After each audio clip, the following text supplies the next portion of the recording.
The Lord is my shepherd, I shall not want.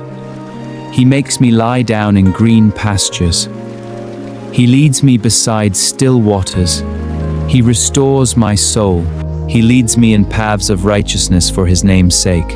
Even though I walk through the valley of the shadow of death, I will fear no evil, for you are with me. Your rod and your staff, they comfort me. You prepare a table before me in the presence of my enemies.